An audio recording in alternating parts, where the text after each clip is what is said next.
Welcome to another episode of Conversations with Coleman. Before I introduce my guest, I'd like to give a short preamble. I often get the critique that I don't get enough guests that disagree with me on my podcast, especially on the issues of race and racism, which is where my opinions have been the most controversial. The idea is that I'm creating a sort of echo chamber of people that mostly agree with me. Now, I can see how you might think this if you don't see what goes on behind the scenes. Behind the scenes, I've invited countless of my critics onto this show, and the near unanimous response is just a refusal to speak with me. On the identity politics left, there is an actual philosophy of not talking to or debating people like me. This is the same philosophy that leads undergrad and increasingly grad students to cancel and shout down invited speakers. So that is the main reason why you don't see more guests who disagree with me. It's not for lack of trying on my part. Some of you may remember that I wrote an open letter to Ibram X. Kendi asking him to have a public conversation where the entire sum raised would go to a charity of his choice, and he declined. Ever since then, people at his public speaking events have been asking him why he won't speak with me, which I think is great, and he has consistently responded that I, quote, misrepresent his work, without ever giving a single example, of course. In any event, that's the only public reach out I've done. But behind the scenes, there have been many private reach outs to pretty much everyone you would want me to reach out to. But the answer is almost always no.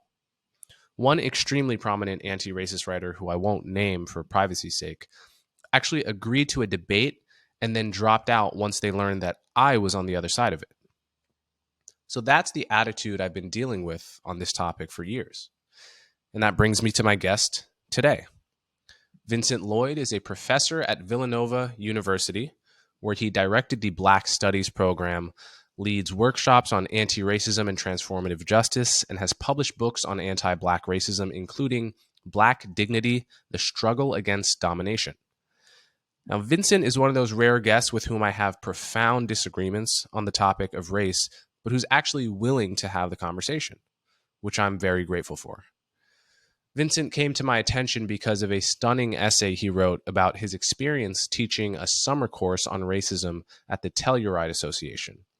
He'll tell the full story in the podcast, but essentially, his class was destroyed from within by a single hyper-woke person. It's a crazy story, and I think it shocked him and forced him to reckon with the anti-dialogue, pro-intimidation component of the campus far left. In any event, Vincent and I began by talking about this strange experience of having his class imploded, and then we move on to debate our substantive disagreements about racism, police violence, race versus class, whether prisons are necessary, and much more. So without further ado, Vincent Lloyd. Okay, Vincent, thank you so much for coming on my show. Thanks for having me. Looking forward to the conversation. So I plan to talk about your excellent and interesting, riveting and disturbing in some ways article on your experiences teaching a seminar at Telluride, and your book, Black Dignity. So we'll get to all that. But first, I just want to know a little bit about you. What is your background? How did you come to care about the issues, all the related issues, racism, racial inequality, philosophy, so forth? Sure, yeah. So I'm a professor now at Villanova, where I directed the Black Studies program for a few years. I mainly teach in religion, but also philosophy. I started out thinking about some of these issues when I was first an undergraduate, doing some campus labor organizing, working with janitors, dining hall workers, and trying to see how we could get a living wage for all of the folks working on campus. Mm-hmm. And then when I moved to Atlanta, and questions of race were front and center, unavoidable, I started sort of reimagining my own story and imagining, what it would mean to think deeply about questions of being a Black American. Mm. So when was that? When did you move to Atlanta? 2008. Okay, and before that, you spent some time in South Africa organizing, right? I did, yes, yeah, and in various places, mm-hmm. Yeah. Mm-hmm. So, what do you teach in religion? Yes, I do courses on religion and race, religious ethics, questions of what it means to try and be a good Christian in 2022, 2023. Interesting. Okay, so let's talk about your article.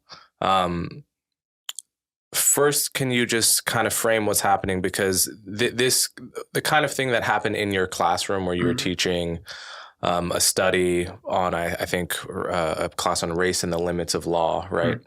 With a seminar of 17-year-old students that made it into this very selective kind of summer program where they took college level courses, right? And what started, initially very promising, and you had done this once in the past, right? Yes. Began to break down in a very strange and unhappy way. So can you describe sort of what the course is, how you plan to teach it, how it had gone in the past, and then tell me what happened? Sure. Yeah. So this was a course offered through the Telluride Association, a program for high-achieving high school students who are on a trajectory to elite university education. They spend 6 weeks together, living together, but also taking a college-level seminar. And where is it? So they have locations both at Ithaca, New York, at the Cornell campus, and Ann Arbor at the University of Michigan campus. And you were at Cornell, right? I was at Michigan. You were at Michigan, okay. So the course, the seminar was called Race and the Limits of Law in America. We were going to look at issues of immigration, indigeneity, prisons in the U.S., mass incarceration, theories of anti-Blackness, intersectionality, and other sort of questions of race that are swirling around contemporary American culture.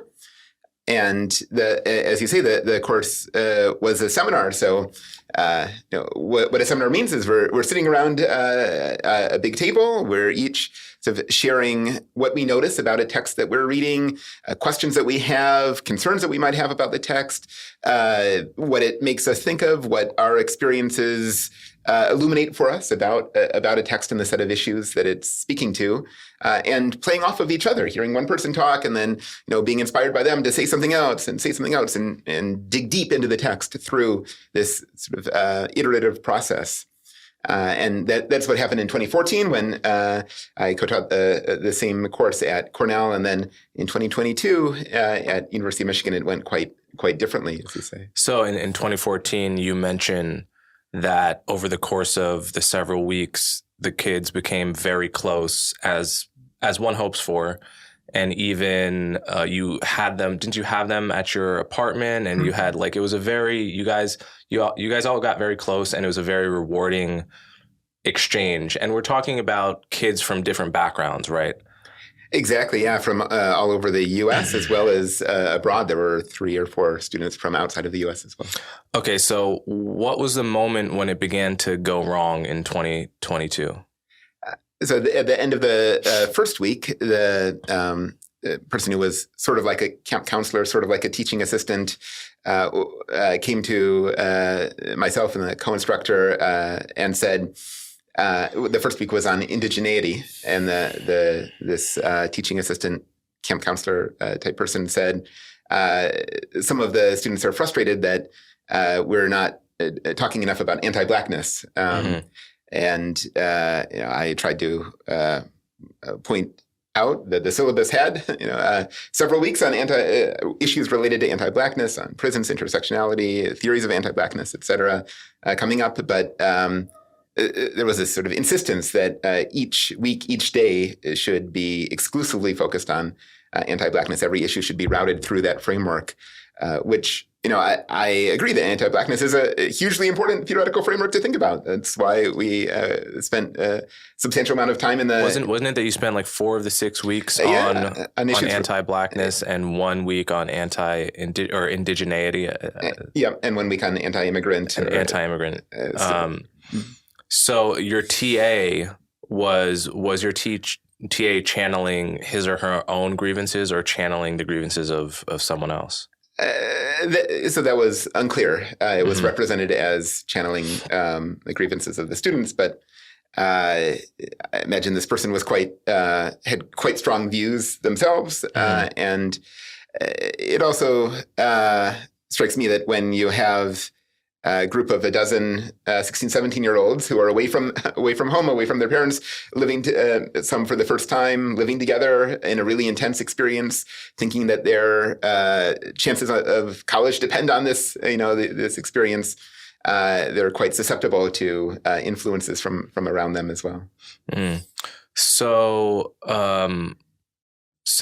keep going with the story. What happens when you're confronted with this critique? And I guess for context, so you're co-teaching this course? Yes. Are you and the co-teacher, is it understood that you are in charge of the curriculum, or is that the structure of this?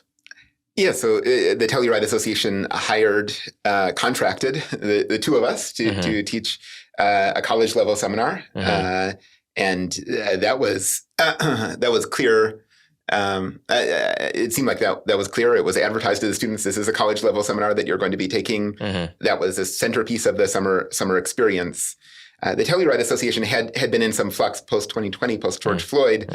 There had been pressure from Black Telluride alumni to transform the way that the program operated to center anti-Blackness. But the association is large and mainly run by young alumni who are often volunteers and have a whole variety of opinions and levels of investment. And it boasts alumni that I imagine anti-racist progressive activists would be uncomfortable with, like Francis Fukuyama, who's a conservative, right? As well as and some others, right? Yeah, Gayatri Spivak from the other side, the sort of left side. So the Telluride Association itself has been a place where left, right, and center have all met. Stacey Abrams, right, is also an alumna, as well as figures from the right. So that sort of democratic exchange of ideas has been, across viewpoints, has been at the center of the Telluride philosophy for a long time. Which I think is very valuable. Okay, so you're hit with the critique that every day should be on anti-Blackness rather than only 2 out of 3 days. What do you do at that point? Yeah, so we try to communicate that we will be approaching these issues soon, and if the students have concerns, we're happy to talk. We're happy to bring in other voices. There are many opportunities in the structure of the course for students to bring in readings that they do on their own to sort of share with a course, to sort of bring in an artwork or an article or a current event that they're finding interesting to contribute. So that could be a way that they can sort of co-create the class with us if there are issues that they feel are not being addressed. In the second week, we try to do a mock court. Mock court is a common thing that one does in law schools, but sometimes in undergraduate classes as well, where you have one group of students who's one team of lawyers, another group is another team of lawyers. And this also goes wrong. Some of the afterwards, the students worry or complain that some of them are forced to represent a side that they don't believe in, that they think is unjust. This exercise was framed as one in which we're exploring the limits of law, how law mismatches with justice, and also providing opportunities for young folks to figure out, is this something you would want to be? Would you want to be a lawyer? Would you want to argue for a position that you might not agree with? So one of these mock courts in the second week was around issues of immigration. Another was around issues of mass incarceration. And the students reacted poorly to that. Interesting. So as the class progresses, there was one sort of ringleader among the students who you call Keisha, which I assume is not her real name. And when did her sort of persuading her classmates that there was a larger problem with you in particular, when did that begin? Yeah, so this who I give the pseudonym, this person who I give the pseudonym Keisha to, was both this camp counselor and teaching assistant. She was sort of in charge of the students' lives. How old was she? Was she the same age as the students? She was college age. Okay. So she was in charge of their lives for the sort of 23 hours a day, 21 hours a day when they were not in the seminar, including when they ate, to when they had free time, and so on, when they could talk to their parents, all of that. So there was a really she had a lot of power, right, in the lives of these students, and had a very strong line around the need for each of us to confront anti-Blackness in the world and in our own lives, and to transform, and a really deep investment in sort of personal transformation. Again, it seems very well motivated, right? That there are all sorts of forms of racism around us, those that we notice and those that we don't, and that we need to continually be asking questions about the world around us and about ourselves. But it seems like there are ways to do that are more productive, and ways to do that are less productive. And this program was structured such that when the students were not in our seminar, not in the seminar for the 3 hours a day every morning, originally in 2014, they would do fun things. It was like summer camp in the afternoon, would go to a lake, or go have ice cream, or organize a picnic or something. By 2022, it was anti-racism workshops. It appeared almost every afternoon that Keisha and was leading, and it appeared that these were basically inculcating ideas that Keisha believed in the minds and lives of the students, rather than sort of discussing them or having a kind of back and forth, open-ended seminar-style discussion, which is what I thought the program was mainly about. So when did it get to the point where the students essentially rebelled? Right. When did it get to the point where the classroom was no longer functioning like a seminar classroom? When and how? So, but by the second and third week of this program, the white students and a couple of the Asian and Asian American students were speaking less and less, contributing less to the seminar. And why do you think that was? I think they were being told in these anti-racism workshops in the afternoon that they needed to center the voices of their Black classmates, which again is well-intentioned, but also fits awkwardly in a sort of seminar space where we're each bringing our own experiences and interrogating those experiences, right, and allowing pressure to be put on them, and then putting pressure on others. So by the second and third week, the participation was shifting or skewing. And then by the fourth week, it did come to a head where, somewhat ironically, in the seminar, students, ostensibly represented by this Keisha figure, interrupted the seminar and said, we want you to lecture to us about anti-Blackness rather than to have an open-ended seminar discussion. About a different topic or about anti-Blackness? Yeah, so they wanted a lecture, and they wanted each lecture to center anti-Blackness, and they wanted me to correct or reprimand people who were saying statements that were not fitting within the theoretical framework, this anti-Blackness framework that they were. So that's interesting to me because given the TA Keisha's worldview, it makes sense that she would want to focus on anti-Blackness. That seems like it's at the core of her worldview. Why would she want to get rid of the seminar and just have you lecturing? Because if anything, that seems more of a, let's say, old school teacher talks to class. Not that's hierarchical in some way, right? That seems a little bit at odds with the general vibe I'm getting. Yes, yeah, and I think that's an irony that we need to work through in our current moment, right, where there are demands for radical democracy and egalitarianism that often also come with demands for authority and sort of hierarchy, and I think we were seeing that tension play out in the seminar, where I was.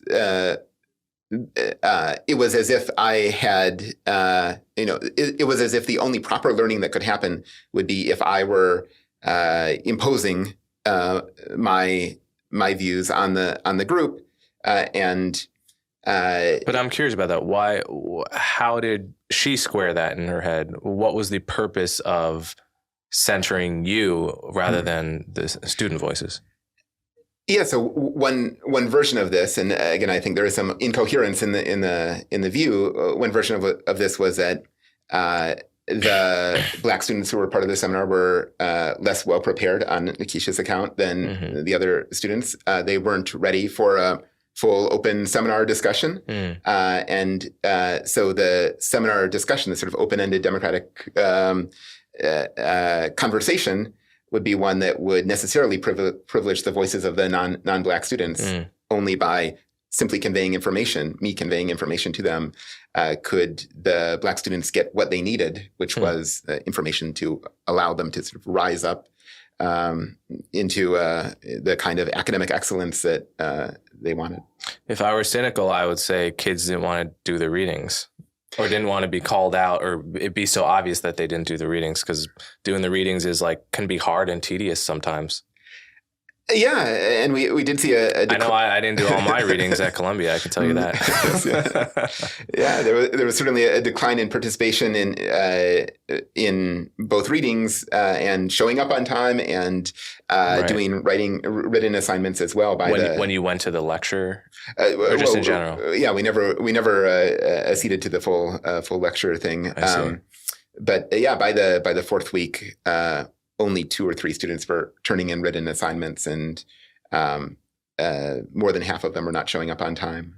Did they fear the consequences of a bad grade at all, or? Yeah, so one of the things about this Telluride program is that there are no grades, right? It's just for the love of learning, which, and there are sort of written evaluations, but the written evaluations are just sort of describing how the student participated in the class. Yeah, so on the one hand, there's something really lovely about that and aspirational about that, to say, let's just talk together and you don't have to worry about, all your whole high school career. You're focused on grades. And here we can, just think about issues that really matter and that could transform us without worrying about grades. On the other hand, it seems like that can go wrong when it feels as if when it's an excuse to avoid frustration, which is part of learning, part of intellectual engagement. Okay, let's get to the end of the story here. So you get confronted with this lecture request, and if I remember, you ended up sort of finding some compromise structure, and then you got to the point where you needed mediation with the administration. How did it get there, and describe that? Exactly. So we invited the students over to my house at the end of the fourth week of class to share a meal together, as well as discuss one of the readings, Frank Woderson's Afro-Pessimism. And the students ostensibly represented by this Keisha figure, demanded a lecture. I talked for a little bit. Then we had a fairly productive discussion. I again reiterated that I don't think lecture is the most productive way. Seminar is what I was contracted to do to facilitate a seminar. This made the Keisha figure very upset. She said she's going to take the students and leave and not share the meal with us. The next day after that weekend, after I'd reached out to the Telluride Association leadership, the students each read part of a statement, each read a paragraph of a joint statement, naming all of the harms that they had suffered in the seminar over those 4 weeks, and at least implicitly demanded an apology and transformation of the seminar. And what were those harms? So some of these included things like using the word Negro to explain what was happening in Brown versus Board of Education, the Supreme Court case that ended legalized segregation in education, which, there is some contest over language usage now, but, it's something that we could have talked about, right? Something that there could be discussion of. They said that my body language was aggressive to the Black students. Apparently, I don't know what that could have been about.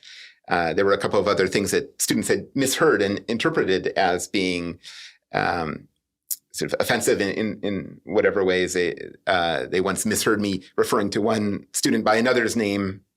I'm not a perfect teacher. I do make mistakes, but it seems like there are all sorts of ways that one can have a dialogue about the mistakes that we're all making as humans, and move forward more constructively rather than sort of confrontationally.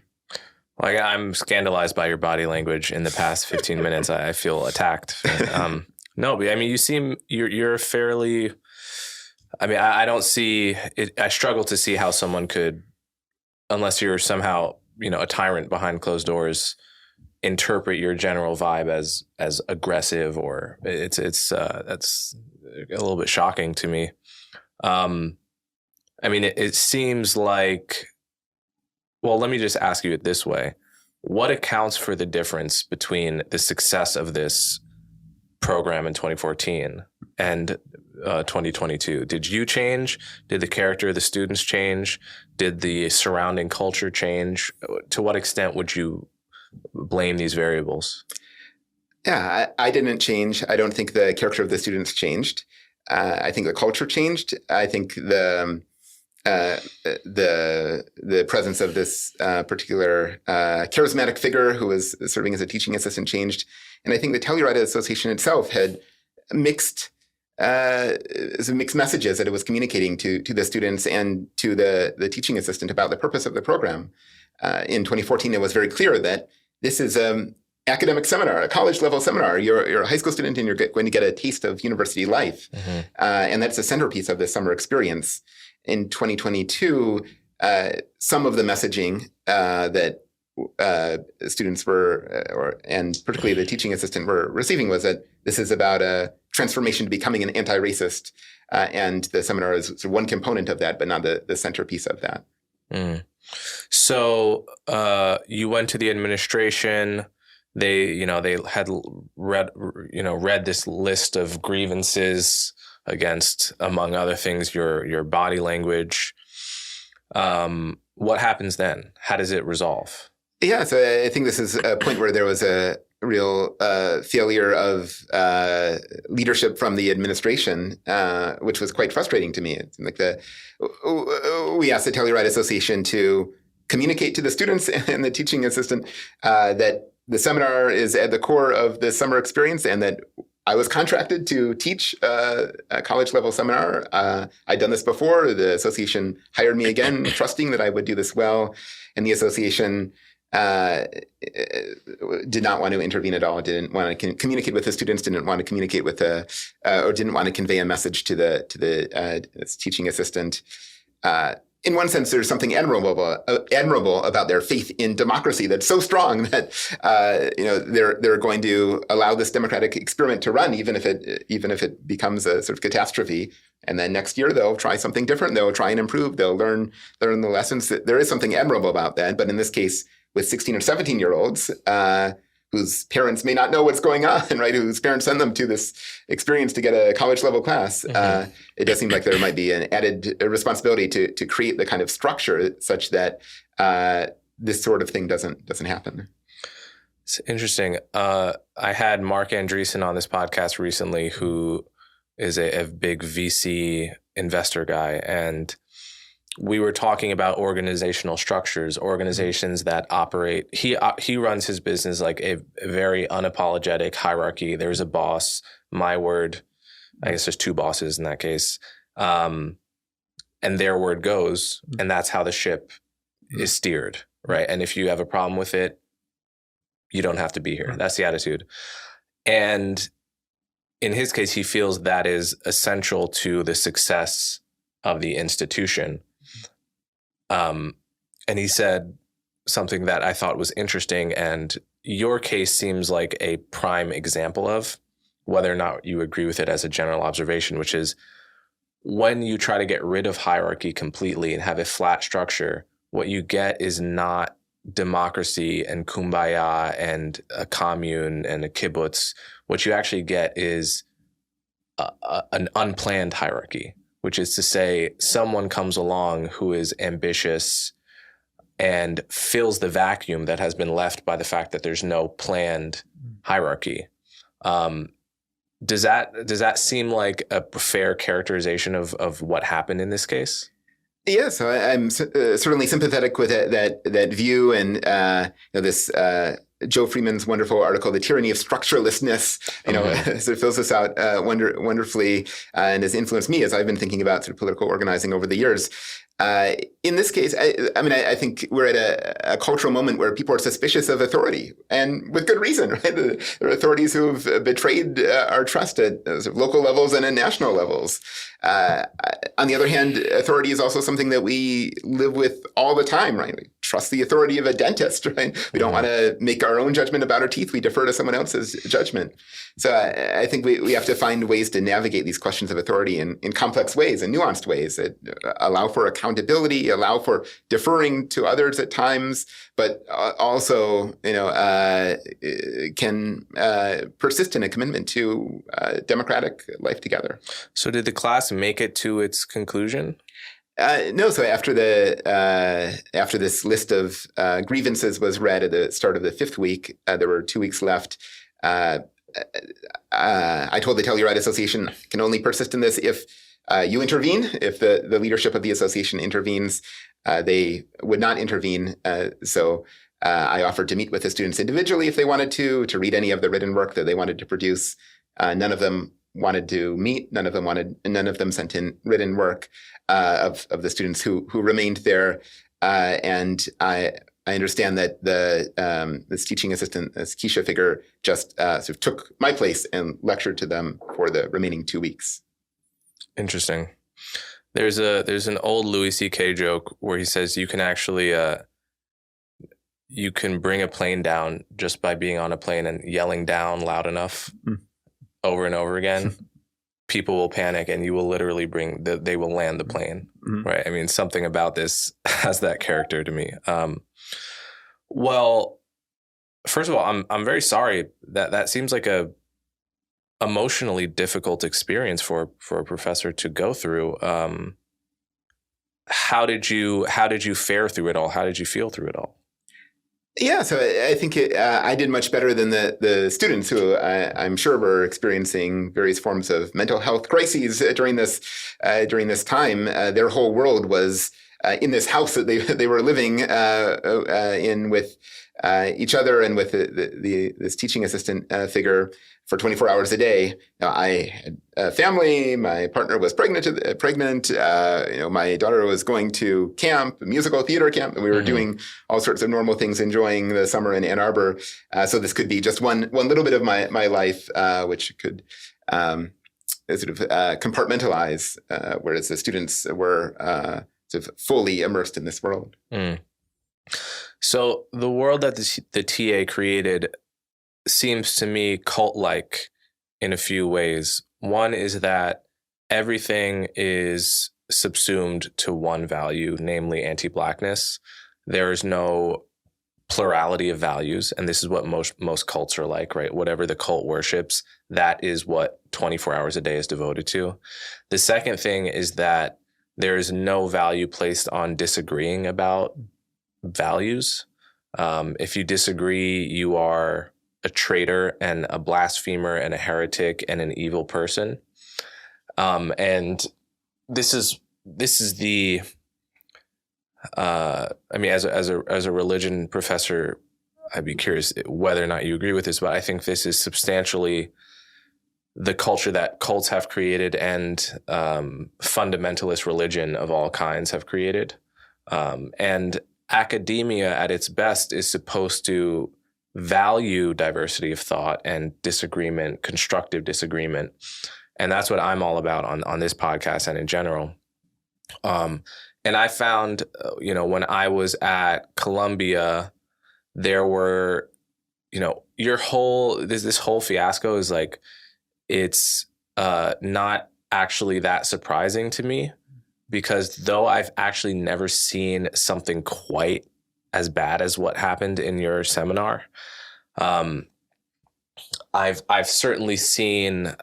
I was in one class, a philosophy class. It was called Philosophy and Feminism, when I was probably a sophomore at Columbia, and it was we were reading, Foucault, we were reading Judith Butler, and it was probably reading some of the same people that you were reading in your course, and the professor was very much a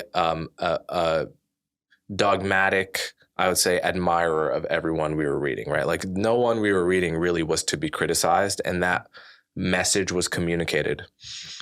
Now, I took many other classes at Columbia. Sometimes we read those same people, but the professor would signal, look, everyone we read this semester is up for criticism. If you think you found some tension, some contradiction, some flaw, speak your mind. This is the point. The professor in this one class, it was much more like Sunday school in that the point is not to ask why Deuteronomy condones slavery if it's a moral book. The point is not to ask why, Leviticus says being gay is an abomination. The point isn't to critically question what you're reading. The point is to learn the truth with a capital T, and I know it and I'm going to tell it to you. So that's that style of teaching. One thing I noticed is that people would raise their hands way less in that class. Like people would not, people just would not participate. And I would go to that class and just be bored because there's 100 people sitting in the seminar, all of whom may have interesting insights. And every time she pauses for questions, no one says anything. Whereas in my other classes where we might read some of those same texts, people are participating. It's vibrant. It's fun. People are disagreeing and so forth.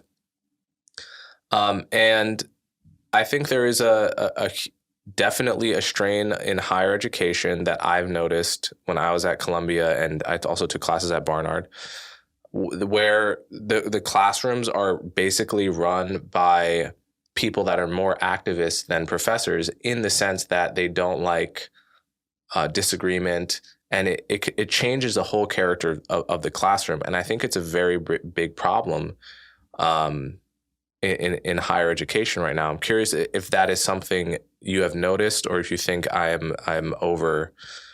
overselling this problem. Sure, and maybe to start by circling back to your original remarks about cults. I guess one point that I haven't mentioned as yet here is that two of the students from this seminar who had heterodox views, who were not fully on board with this anti-blackness as framing everything, were eventually removed from the program. And by the fourth week, it was the only students who remained were students who were voicing an agreement with this framework. So were they removed by an outside force, or it's a little bit unclear exactly what the mechanism was. The breakup was mutual. I think the students wanted to remain. My understanding is that there was a recommendation made to the Telluride Association leadership that they be removed, and the Telluride Association leadership acceded to that recommendation. So that there is something further cult-like about that kind of atmosphere, only having those who are on the same page within the community, and that. I do think a bit about religion and cults and this sort of thing. And I think in my academic work, these terms like fundamentalism and cult are often used polemically, right, to just describe the groups that one doesn't like. But there are also real structures, right, and sort of common denominators amongst groups that are closed, don't tolerate dissent, and are sort of have a singular purpose and charismatic leader that are, I think, worth reflecting on and worrying about. On the question of higher education today, after this piece came out, and even before, I've heard from many colleagues, particularly at liberal arts colleges, particularly in some of the state university systems, that they've experienced very similar things, sometimes a little bit worse, sometimes not quite as bad. But as you're describing this sort of phenomenon, both in terms of how the instruction goes, that there's a sort of singular point rather than an open conversation, but also strong-willed charismatic students pushing the conversation in particular directions and shutting off the faculty leader from being able to run the seminar. It is happening over and over again in different institutions. I don't think it's at every institution. I teach at Villanova, which I think we sometimes only half-jokingly say we have the opposite problem because we have a lot of students who are coming from Catholic high schools who are used to deferring to authority, who come into Villanova and are just eager to treat the instructor as an authority figure, and we have to get them to block that instinct. So I think there is a lot of variation from institution to institution, institutional culture to institutional culture. Yeah. So there's another aspect to this. I think it's the writer Douglas Murray who has this quote about these sort of campus meltdowns that have become a trope in the news, in the past, I would say 8 to 9 years. The surprising thing, I think he said, is not that the students would rebel or that young people would rebel throughout American history, at least throughout much of the 20th century, let's say. Nothing has been more normal than for a group of anywhere from 15 to 25-year-olds to get together and say, we're taking over, the system's messed up, et cetera, the 60s, right? The surprising thing is that the adults caved in, right? That the administration just let it happen. What do you think accounts for the fact that the administration didn't just say, look, you're in a seminar, you knew what you signed up for, Vincent's in charge, I'm sorry, this is, Yeah, so part of this is probably a quirk of the Telluride Association that many of the leaders of the Telluride Association are alumni of these programs, are really committed to this radical democratic ethos and believe that they're learning from the failures of that ethos. And I should say, I think these student movements are also really important, right? They're helping us, us older folks, notice things that we missed, right? Notice injustices that we missed when we were younger, and that we continue to miss today. That we need to transform how we teach. We need to transform how we engage with the world.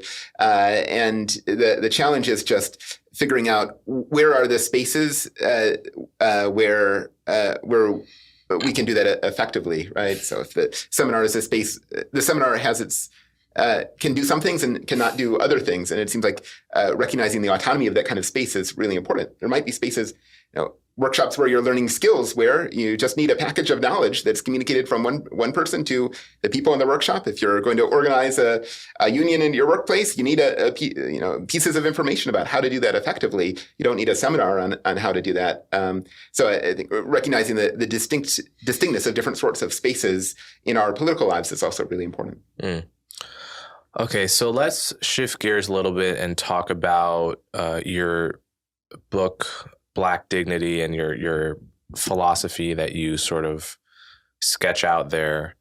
I'll put my cards on the table. I'm fairly skeptical of a lot of the ways that you frame the issue of race and racism. So you should expect probing and skeptical questions from me. But before we get to those, what can you sketch out your motivation and general picture of Black dignity as a philosophy? What does that mean to you, and why is that important? Thanks. Yeah. So maybe also talk about domination and the other major themes of the book. Sure. So this book, Black Dignity, was motivated by noticing that there are really important transformations in how we talk about race happening in the U.S. There are social movements that are, again, sort of calling us to questions of justice that had been ignored before, and rightly naming anti-Blackness as different from other forms of racism, different from other forms of cultural difference. So I wanted to think, how can we come up with a kind of theoretical or philosophical framework to understand these claims that's not philosophical in the best sense, right? That's probing and dialectical and developing over time, attentive to history, attentive to the nuances of different concepts and how they're different from each other. Like too much of the sort of discussion around anti-racism and anti-blackness is what we found in the seminar is sort of dogmatic and basically retweeting, right, claims that seem appealing. I find those claims appealing too, but I want to think with them. I want to argue with them, and so that was what motivated the book. And I found that dignity was well.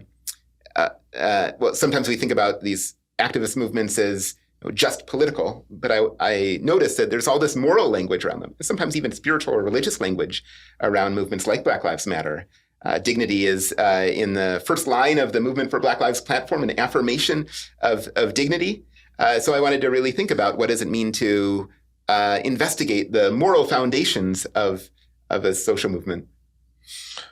So I guess there are many places we can go here. One thing I noticed in your book is you start out the book talking about these cases of unarmed Black Americans killed by the police, or in the case of Trayvon Martin, killed by a citizen, a neighborhood watch vigilante justice guy, George Zimmerman. So Trayvon Martin, Michael Brown, George Floyd, these people feature heavily in your sort of opening sketch of racism in America. And on my reading, you seem to take it as their deaths as prima facie evidence of racism, right? At least in those cases, and perhaps a racist society. For each one of those, though, there's analogous cases of white people killed unarmed, white children killed unarmed sometimes, right? And I could name them, if you want. And there's dozens of those each year. So how do you explain those? Why do you view, in view of the fact that those same kinds of atrocities happen to unarmed white people, why does it seem that you see those as prima facie evidence of racism? Right. So I think you're raising an important point that if you zoom in on just one incident, you can tell you can raise all sorts of concerns about that incident, and whether one framework is the best one for understanding that. Is racism the best framework for understanding this particular incident? But when you have a tapestry of incidents of police violence, of microaggression, of economic wealth inequality, of environmental racism, of all sorts of the disproportionate incarceration of Black folks in the U.S., right? You have this whole tapestry of data points, right, in which it seems as if Black folks are being disproportionately harmed. How do we make sense of that? And my contention was that following both the language of Black justice movements and Black studies scholarship, the afterlives of slavery is really important to make sense of all of those data points together, not just one particular one. If slavery required shaping the not just laws, but also cultural practices and habits and ways of feeling and reasoning and social structures and institutions. When you get rid of the laws that authorize slavery, all that other stuff continues. And I think we're seeing the effects of all that other stuff continuing in all of these different data points, including these deaths around police violence. So I want to press you on that, though, because I'm not sure we have enough time to, you mentioned maybe 7 or 8 different sectors, all of which could take up and have taken up, bookshelves. But I do want to pin you down on this one issue, because it's how you open your book, and you reference this at many points throughout the book. So in the case of George Floyd, right?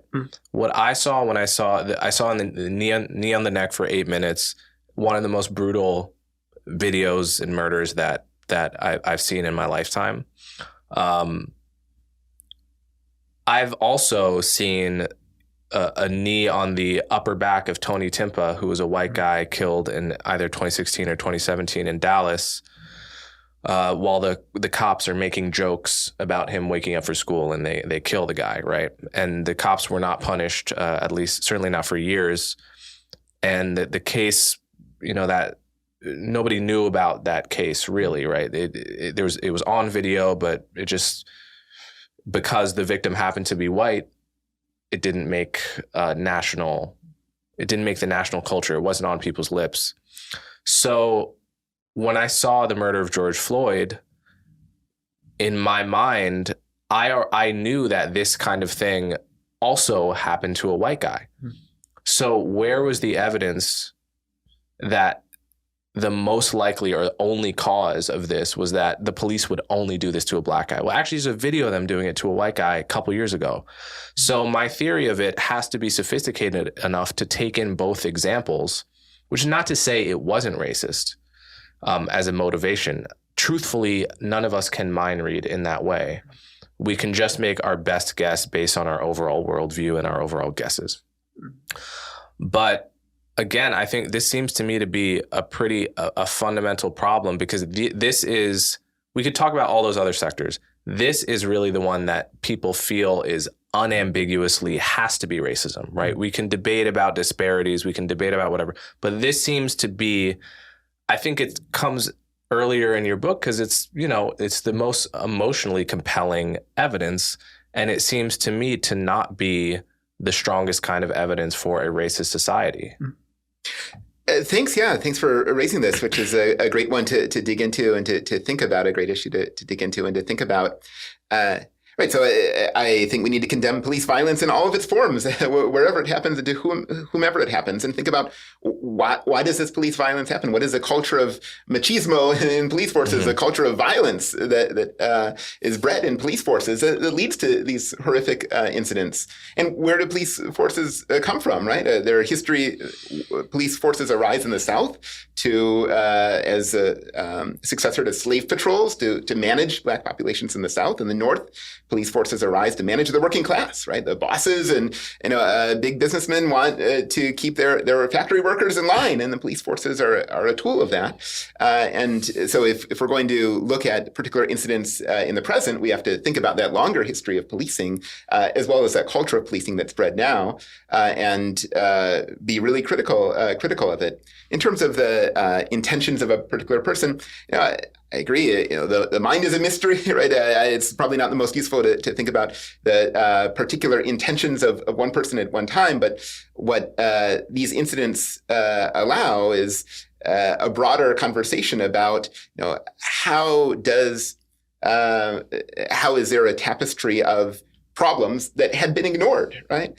Police violence had been largely ignored, and now we're having a conversation about it. Right? That's important. That conversation should expand and deepen and involve police violence against white folks and black folks in the history of policing, but it should also involve these broader stories about anti-blackness in all of its forms as well, including wealth disparities and so on. So I think you and I have also different assessments of the overall value of the BLM movement. What I would say in my assessment is to give the BLM movement its due. I would agree with what you just said, that before 2013, the issue of police killing unarmed Americans was relatively not on the radar, I would say, right? I mean, there was Rodney King in the 90s, which was a beating. But there was it just was not in the national consciousness to the same degree. And not only that, police officers who did horrible things almost never got held to account before BLM. And you can just look, and that doesn't matter whether the victim was white, black, Hispanic, or Asian. Police officers just certainly almost never went to prison for even the worst of murders, but often didn't even get disciplined in a smaller way. BLM changed that, right? And I think that's a good thing, because those incentives constrain and influence police behavior. If a police knows that he can be sent to prison or at the very least be disciplined for a wrongful act, it holds him to account, right?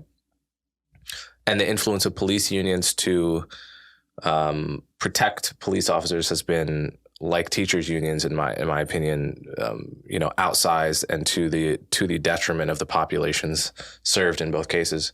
But the problems with BLM are one, that I think it fundamentally misdiagnoses American society.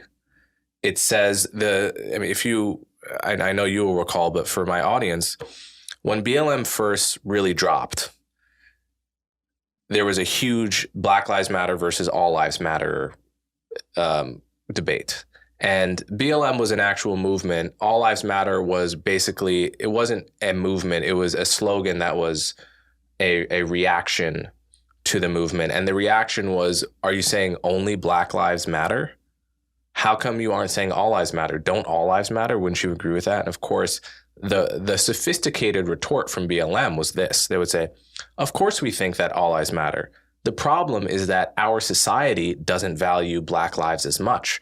So we are seeking to correct that imbalance, right? That's why we're placing an emphasis on Black lives. What's interesting to me about that diagnosis is that it doesn't reflect media coverage of police killings of unarmed people. So for example, I could list you 5 more names of white people. Daniel Shaver is shot like execution style. What's his name? There's a Autumn Steele shot by a cop who was spooked by her German Shepherd. There's a 6-year-old kid whose name I forget. It's actually hard to keep these names in your head because no one is saying them. And yet it's a couple dozen white unarmed people get killed this way every year. And there's just silence in the media. What's interesting to me about that is it seems to cut exactly against BLM's argument that we don't care about Black lives. Truth is, the only time we care when police kill somebody is if the victim is Black. So that's the first way in which I think BLM is a diagnosis of a society that has moved on from that level of racism. I think that level of racism was undoubtedly true in the past and in the living memory of older folks. But I think America has progressed beyond that level of racism, and you can see that in the media coverage, in what the media cares about. You can see people's values in what they care about.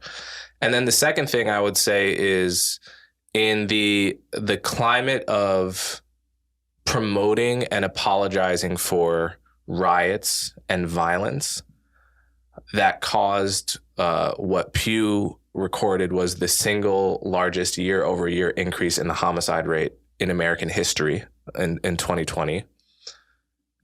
Detrimental specifically to Black Americans in particular, who died at higher rates, even proportional to that, even relative to that increase.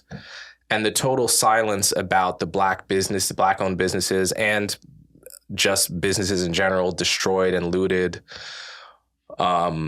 The total lack of empathy for the violence caused by the riots in 2020 is, to me, a shocking moral failure of the BLM movement. So that's what I would say. I give them props for putting the issue of police killing on the radar, with the caveat that that's an issue that affects, in terms of unarmed people killed by the police, maybe less than 100 people a year. I give very big demerits for encouraging and creating the environment of the riots, which led to excess thousands of homicide deaths, and not to mention victims of crime, and the overall misdiagnosis of American society as uncaring about Black lives, when the evidence to me points in the opposite direction. Thanks. Yeah. So again, you're touching on lots of complex issues here around the crime rate and all sorts of different factors and different explanations that can be given for the particular issues that we're seeing in the last year.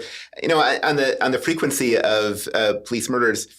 We might think of lynchings of a few generations ago, where there were not tens of thousands of lynchings, right? There were dozens, a few hundred lynchings. They included not only Black folks but also Jewish folks and Asian American folks. But lynchings became a symbol of underlying anti-Blackness, underlying, cultural patterns and forms of violence that were legacies of slavery. And so, anti-lynching bills, right, were opportunities to address and open conversations about those deeper legacies. On Black Lives Matter more generally, I think there's a tendency to think about Black Lives Matter as a kind of abstraction that has a platform and a set of beliefs, and then people who are a member or not a member. Whereas in fact, I see Black Lives Matter as naming folks in communities who care about justice, right? Who feel like their concerns aren't being heard, who have cousins who were incarcerated and didn't get a good lawyer, right? Folks who have brothers or sisters who had bad encounters with the police and who are trying to find a place to speak out about those issues, and finding in the slogans around Black Lives Matter, both the negative ones and also the positive ones, Black love, right? Black magic, Black excellence, right? Finding in those slogans ways to pursue justice that is of existential concern to them. Yeah.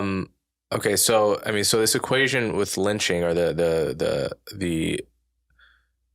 move to lynching, I think that really misunderstands the general character of the problem with police violence, because,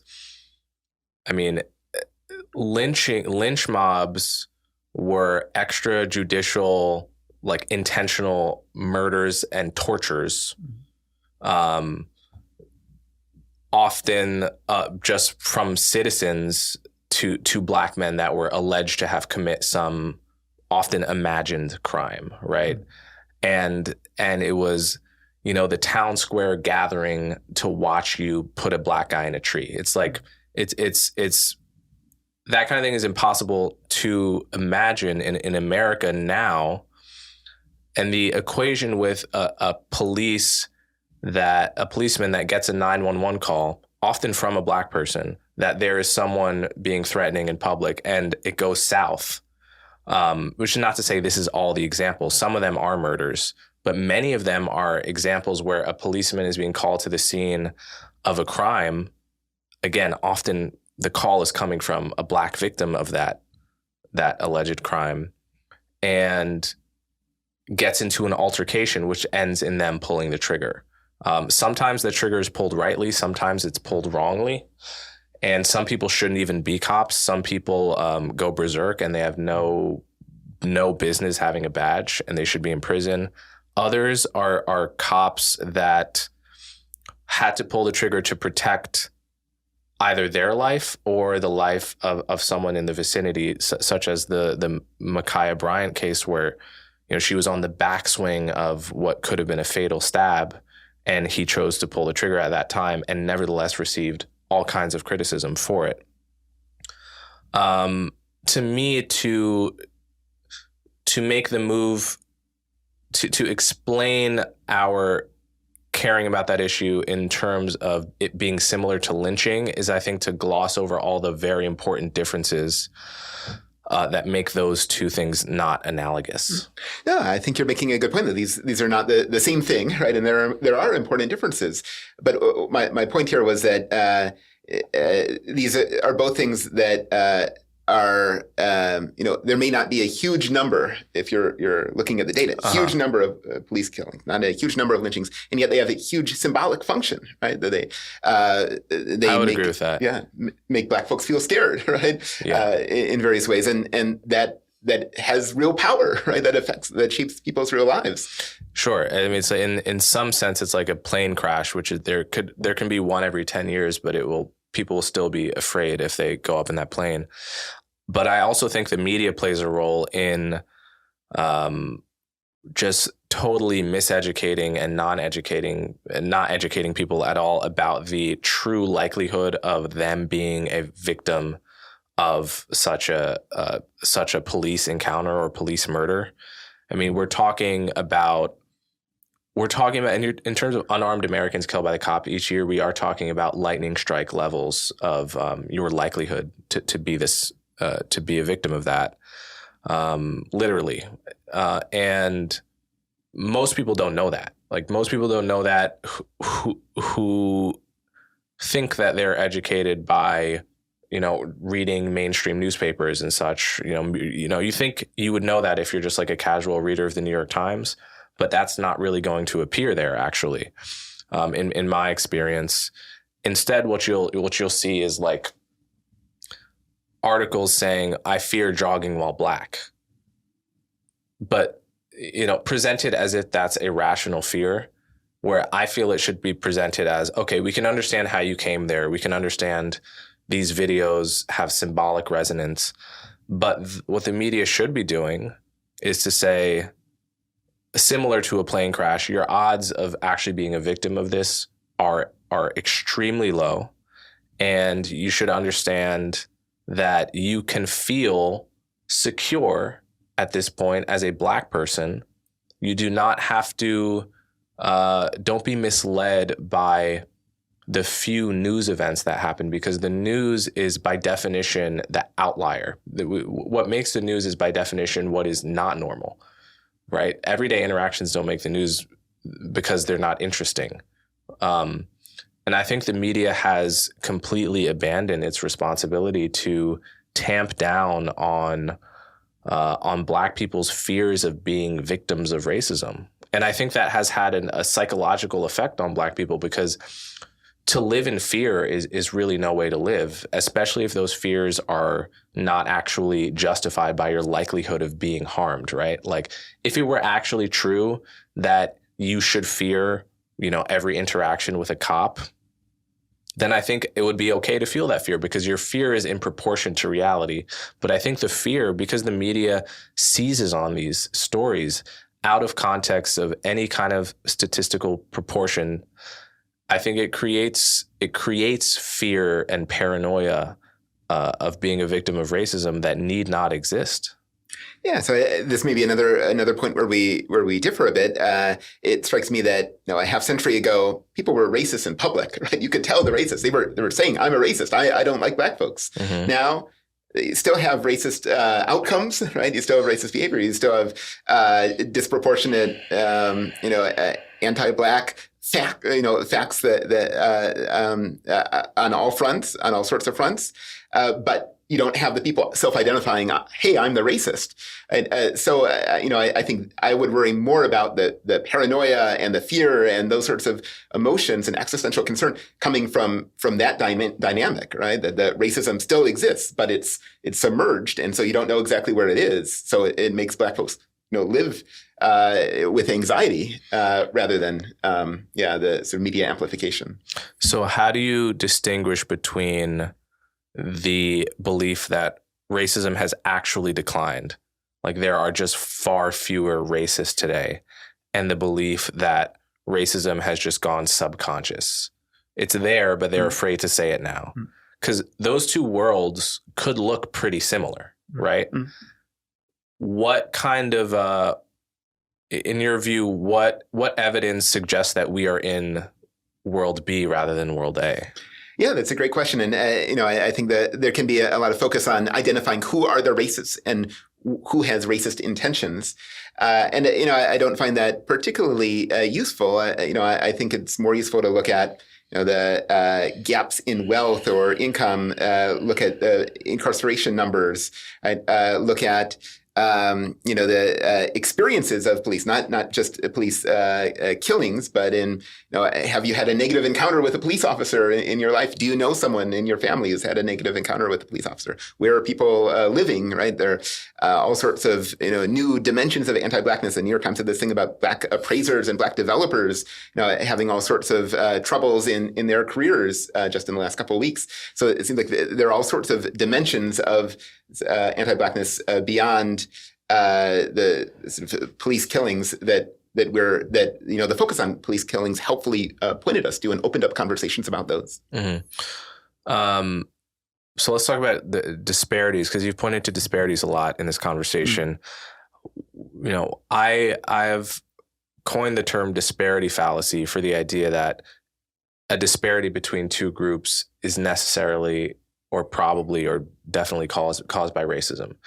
And the reason I came to this belief is because we talk a lot about race in America today, as in white, Black, Hispanic, Asian, the categories that were solidified during the Carter administration for, in my view, fairly arbitrary reasons.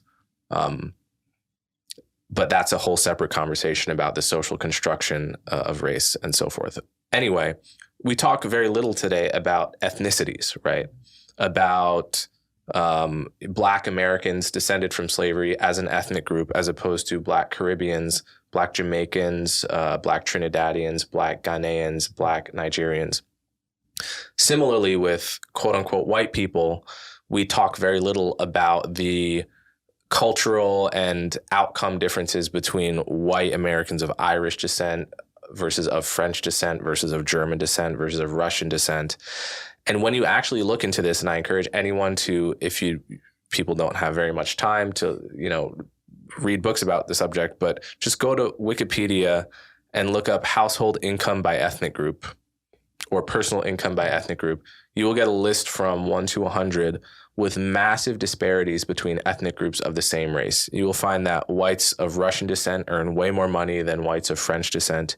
You will find blacks of Nigerian Americans earning way more money than Haitian Americans. Huge disparities, which no one reasonably attributes to racism, because we're talking about groups of the same race, groups who often can't even be distinguished by the races who would be being racist towards them. And yet these disparities persist very long. And each one of them, I think, has a unique story that is a difference of, an effect of all kinds of variables, such as occupations that ethnic groups can specialize in as a culture, all kinds of attributes, right? And what my view is that disparity is actually the norm, not the exception. We think this disparity between two groups, like something has gone wrong, necessarily, when in fact disparity is actually the typical state of a multicultural society where cultural differences matter and yield to different outcomes and differential success in different sectors. And nobody views, for instance, the large disparities between whites and Asians as inherently problematic.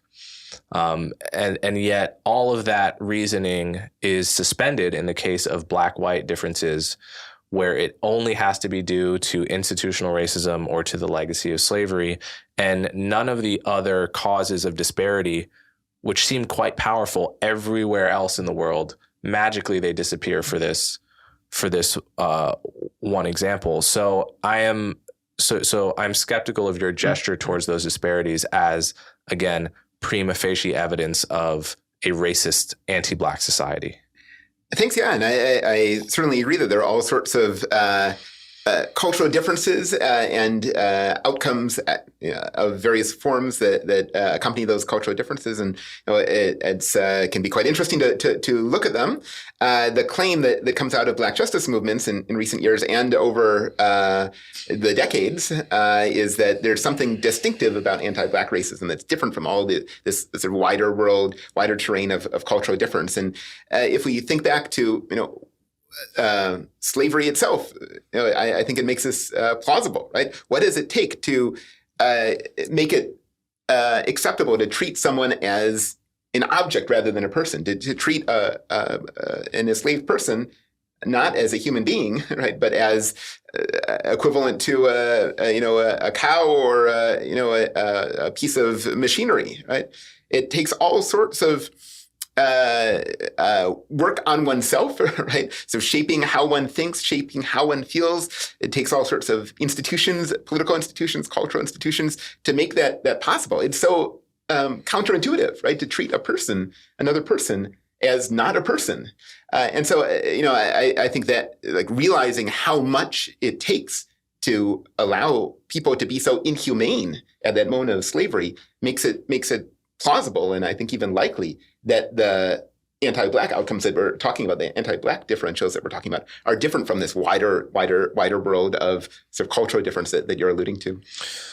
So, I mean, I would, it's not quite the claim you're making, but I would agree that anti-Black racism is the deepest kind of racism that has plagued America by far. So nothing I'm about to say is denying that as a historical fact. But when you say when you appeal to slavery, I think the history doesn't really support your model here, because I think my guess is you will agree, because this is like widely agreed, I think, in across the political spectrum of people who study race, is that white supremacy didn't come before slavery. It came really after slavery as a justification for slavery. The first fact was that there were white and black indentured servants in Virginia, right?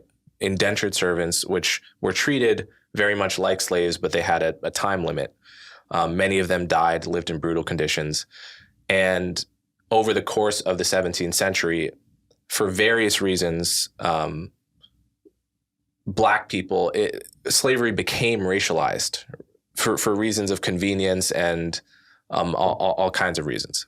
But the philosophy of white supremacy and the badge of inferiority associated with skin color was not the reason that they enslaved black people. It was the other way around. It was black people. It was a convenient marker to mark eventually the difference between slave and free, even though it didn't start that way. And then they had to justify in America how it is we can preach freedom and simultaneously enslave so much of the population. And that's how the philosophy of white supremacy really became popular, was as a post hoc justification for the fact that there was this big population enslaved that was all of one race. So that's the first thing I would say in terms of, it's not like the affect of racism that caused white people to enslave black people. And the second piece of evidence for that, it's not like the affect that caused people to enslave others, is just like slavery has been perpetrated by every group on people of its own race. You know, black tribes were enslaved in Africa by other tribes, and then sold for rum and other goods, right? So those black tribes didn't require anti-blackness in order to enslave the tribe that they were warring against, like, you know, the Dahomey tribe that was depicted, Rosalie and the Woman King, but was actually like one of the fiercest tribes that profited the most off the slave trade. Slavery has been in China for thousands of years and was only outlawed in like the early 1900s. In Korea, Russian serfdom, the Slavs, Arabs enslaving millions, over like 14 million Africans over the course of a thousand years. Like, this is, as I would agree with your statement that slavery is like deeply counterintuitive to me and you and to modern people. Like the notion of treating someone that way is deeply counterintuitive, and you have to do work to even put yourself in the mindset of someone capable of enslaving someone. But the fact is, for most of human history, for actually all of recorded human history until a couple hundred years ago, you find almost no arguments against slavery full stop, right? Not in the Bible, certainly, not in the Quran. Not like, there may be like hints of it in Buddhism, but not really.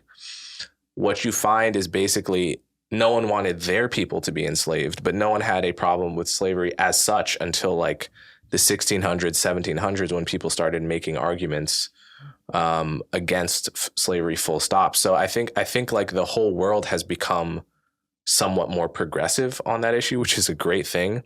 But I don't think it was counterintuitive to pre-modern people to make war and to enslave and so forth. No, I think it is important to appreciate that injustices in general and slavery in particular has had a long history and exists in many places. But we also need to appreciate the distinctiveness of the Middle Passage, right? The stripping of individuals of family ties, of language, of cultural heritage, of religious tradition, transporting them over an ocean, right, in appalling conditions, and then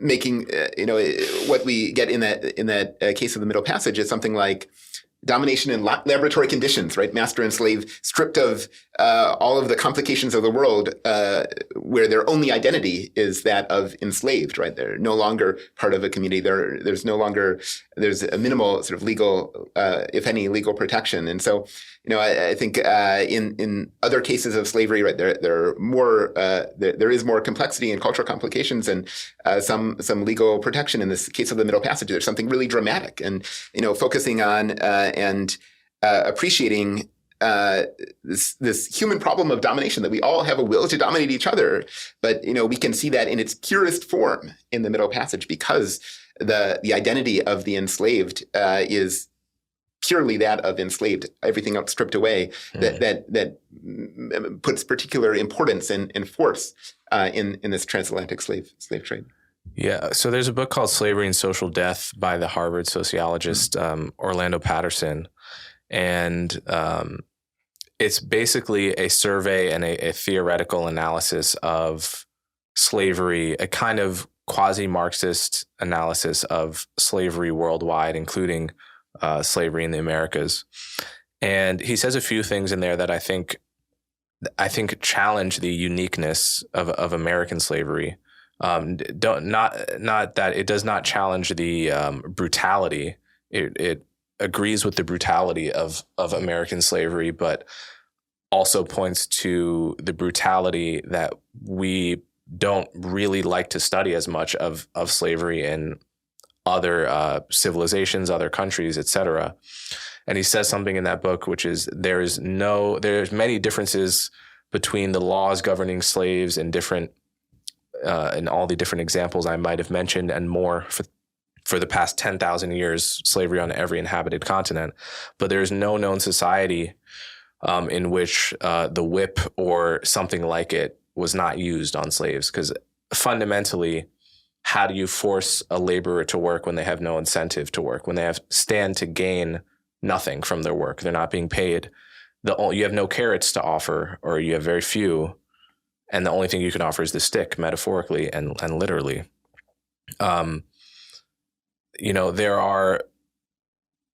were bones strewn across the Sahara Desert because of the slaves taken to the Muslim world since the early conquests in the 7th and 8th centuries.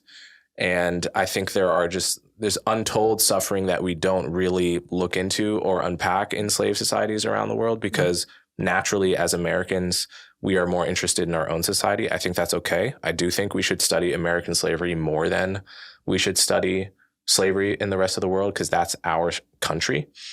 But I think we have taken it to an extreme where we want to believe that this country was like especially cruel, and I don't think that, I'm not sure that's actually justified by a global and historical survey of slavery. Yes, and I do think we can get. Investigating slavery and its afterlives in lots of different contexts is important, and we can get distracted by the sort of political claims around the goodness or badness of America. What it strikes me, just from a perspective of sort of ethics and the human condition, is that, and teaching at an Augustinian Catholic university, one of the things that St. Augustine is really into is thinking about the will to dominate, right? That every human has within him or her, right, this will to dominate others, and it's something that we all wrestle with. And it's something that we wrestle with at an individual level and at a collective level, at a national level, at an imperial level in the Roman Empire. It's something that we can see in its clearest form in this case of slavery, but it's something that we all need to be thinking about the manifestations of domination in anti-Blackness, but not limited to anti-Blackness, right? We also need to think about forms of economic domination, forms of patriarchy that have domination built into them, forms of homophobia that have domination built into them. So, I mean, I agree we shouldn't be sort of stuck on the fact of the Middle Passage, but we should use that to open up conversations about domination in our individual lives and collectively. Mm-hmm. So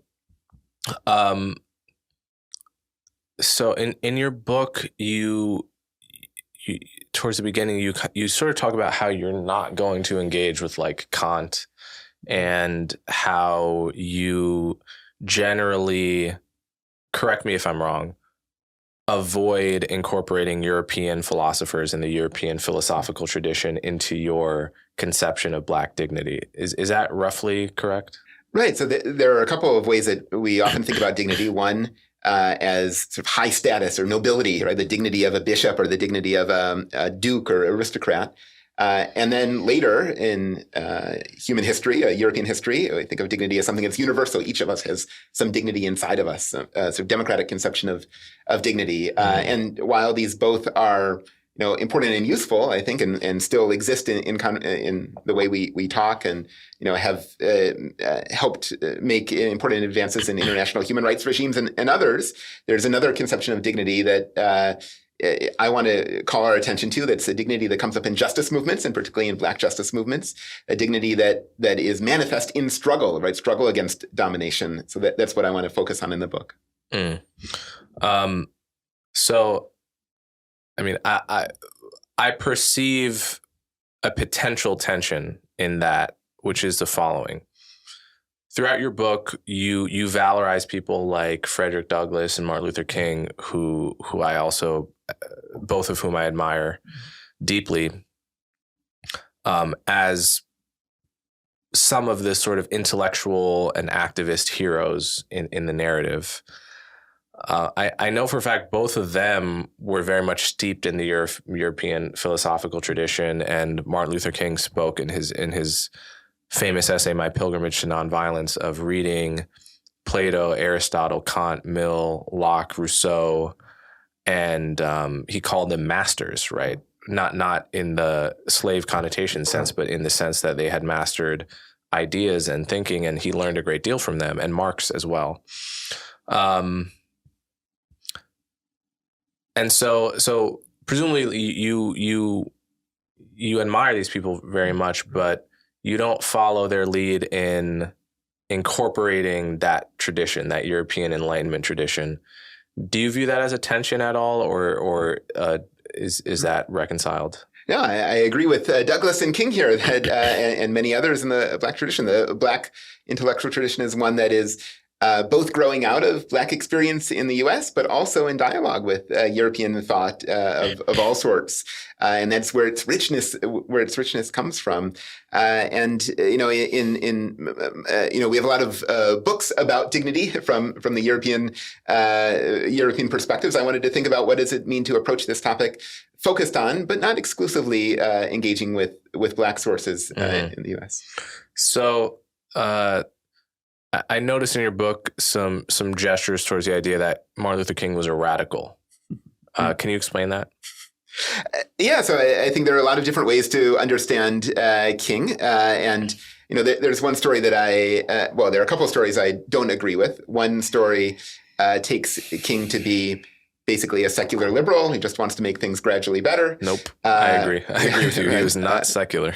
Yeah. And I mean, it's amazing. You go to the Washington, D.C. Monument to King. There's no talk about God, no talk about Jesus. I think secular. I mean, so I'm an atheist and I'm a secular person. So I think I kind of understand that mindset. And I think people sort of want Dr. King to be secular. Secular people do because it makes more sense. They want to downplay the centrality of his Christianity to his message. But the truth is you have to read what he wrote. Like Christianity was one of, I would say, like maybe 4 major pillars of his thought.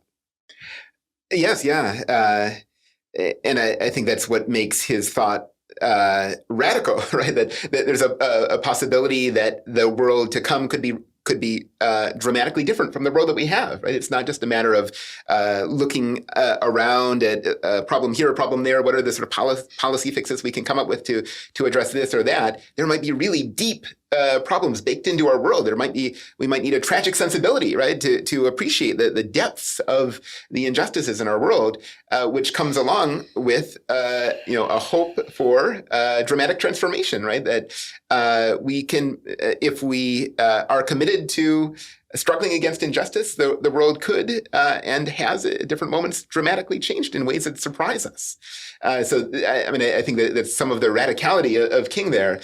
Of course, on sort of first order policy issues, he also, on anti-imperialism, on capitalism, on sort of forms of racism, throughout his career, not just at the end, but throughout his career, he says things that today would be perceived as quite far to the left. So here's my problem with Dr. King was a radical. So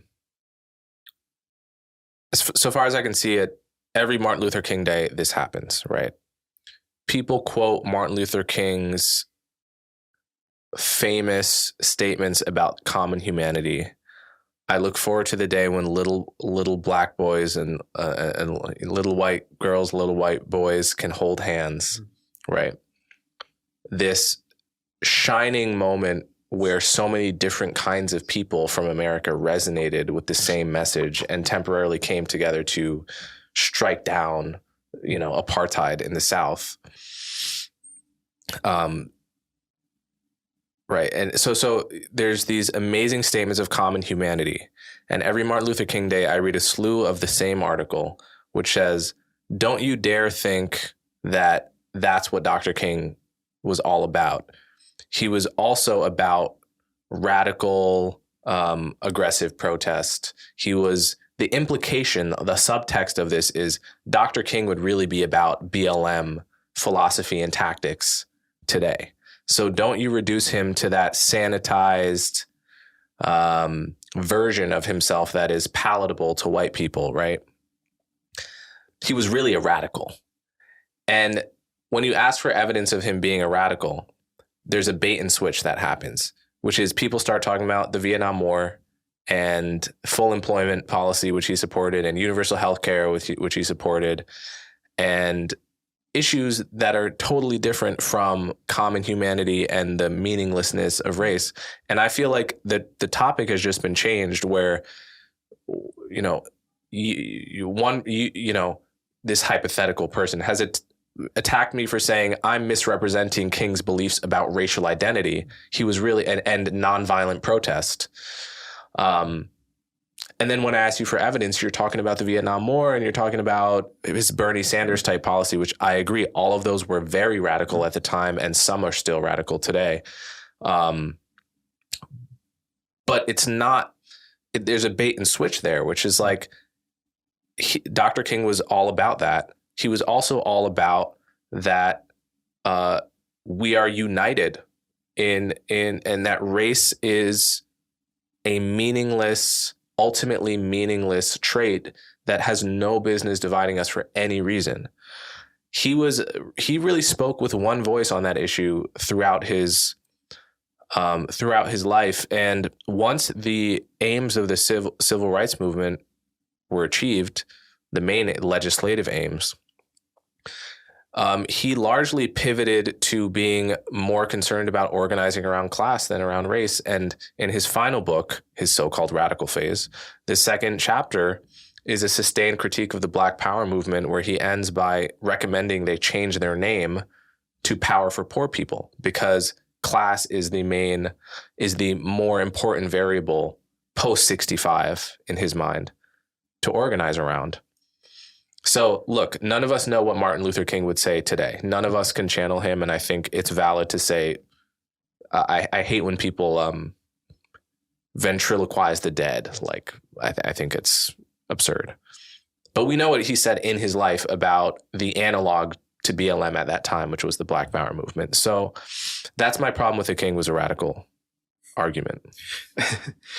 Thanks. Yeah. So I think it is quite tricky, as you say, there's a general problem with ventriloquizing the dead, but there's a more specific problem with King in that he was a great orator. He's a great rhetorician, but he speaks to different audiences in different ways. And he speaks to different audiences in different ways over time, right? Mm-hmm. Depending on the context. And he's very responsive to what's happening in American politics at different moments and, what issues can get traction. Mm-hmm. But I think it is his theological vision that's important here to keep in mind, right? So this image of the little white girls and little white boys holding hands, and all of the children living happily, is an eschatological vision, right? It's at the end of time. This is the thing that we're pursuing that we can dream of, and we have to think about, what are the particular tactics that we can pursue right now in order to move toward that dream, and those tactics involve, as a prerequisite, understanding the ways in which anti-Black racism manifests in our society and addressing those. It also involves understanding the ways that class and economic inequality manifest in our society, the ways in which lack of access to healthcare and other issues are, causing injustices and organizing around those. But with this vision in mind of, a time to come, a land of milk and honey to which we can aspire on this eschatological horizon at the end of time rather than tomorrow or at a moment that we can map out from here to there. Okay, pivoting slightly, what is your critique of multiculturalism, and can you sort of define that for people? Sure. So in the book, I suggest that after the Black Power era that we were talking about, which followed the Civil Rights Movement, the U.S. went through perhaps half a century from the late 70s to early 2000s of multiculturalism, which was a regime for understanding and managing racial and cultural difference, and where we were to appreciate the specificity of different racial communities, different cultural communities, appreciate that each has their own struggles, that we can stand in solidarity with them around their own particular problems, and also their own tasty foods, their own colorful clothes, all of these things that we can appreciate. And ultimately, we can everyone brings a meal to the potluck. Exactly. Yeah. Yeah, that's what I grew up with too. Yeah. That was my childhood. And there's something powerful about that, right? The sense that we're a nation where all sorts of different people can get together, can live together happily, and if only we fix a few problems around the edges, we'll achieve that vision. I think that the justice movements that have emerged in the 2010s, 2020s are naming the way that vision misses huge problems of injustice around anti-Blackness, as well as around indigeneity and other issues that patriarchy, right, that continue to this day, and will not be solved by just imagining everyone can bring their own food to the potluck, but require a deep analysis of history, a rigorous analysis of the concepts involved, and involve struggle, right? Involve organizing together with those neighbors and community members and family and friends against these forms of injustice.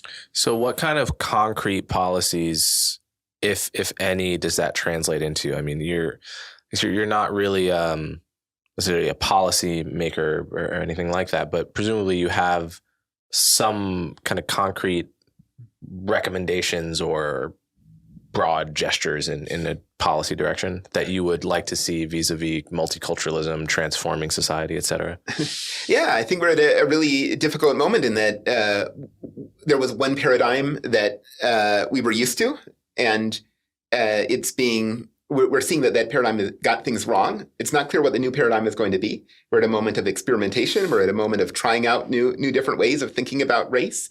I think that's part of the challenge in this Telluride experience we were talking about earlier, and that this moment of experimentation is also a vulnerable moment where things can go wrong. But we know. Do you think it's an accident that the sort of woke critical race theory philosophy imploded a classroom?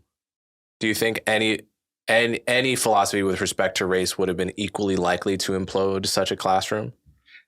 I think like the multicultural, taking the multicultural ethos, for instance, as a comparison case. Yeah, I think the multicultural ethos would have led to Black students not finding their voice and being disempowered. I think how come? How come? Yeah. Because there are indeed ways in which.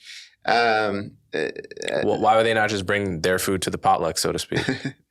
Yeah, because there are habits that are so ingrained in how we live together that make Blackness marked as poison. The Black food that's brought to the potluck marked as poisonous and something to avoid. That you can't have a happy potluck if everyone's looking at that food and saying that that's tainted stuff. You don't want to try that over there. It's maybe not quite that extreme in a seminar space, but there is something like that going on, and we need to find techniques to right that wrong. So I guess this may be my last question. I'm trying to search myself to see if I have any more. maybe two more questions. So what are your views on prison abolition? I know this is something that you've thought about. I don't think, I think the prison is a moral abomination. I think if the choice that we have today is releasing everyone who's incarcerated or keeping about 2 million people in cages, we should release everyone who's incarcerated.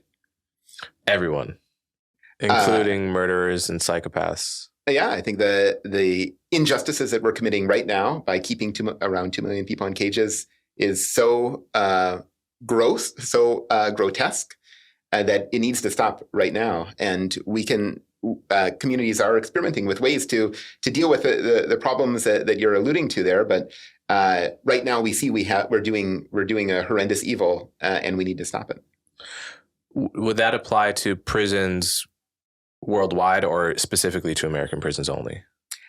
The prison, keeping a person in a cage is a problem, right? Keeping a person in a cage is something that should never happen, whether that's in the U.S. or whether that's in a prison with a slightly thicker mattress in Norway or something. So it's a worldwide abolition, right? I mean, the problem is a moral one. It's not a What do you think should happen when someone murders someone else and is caught?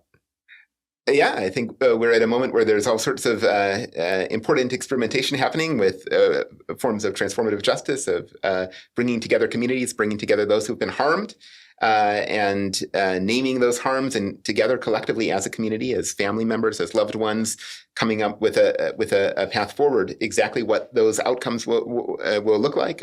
Now, I'm not sure, but I trust in the local grassroots communities to find ways to figure that out, and to draw on the wisdom of ancestors and past practices that existed before there were a prison, and before the prison was a thing, before we kept people in cages in order to Before there were prison, most murderers were killed, the death penalty or stoned to death. I mean, look at the Bible. Look at what are the historical practices from our traditions about how to deal with murderers and rapists? The death penalty. Prison is actually, relatively speaking, relative to pre-modern people, actually progressive. Right. Am I wrong about that?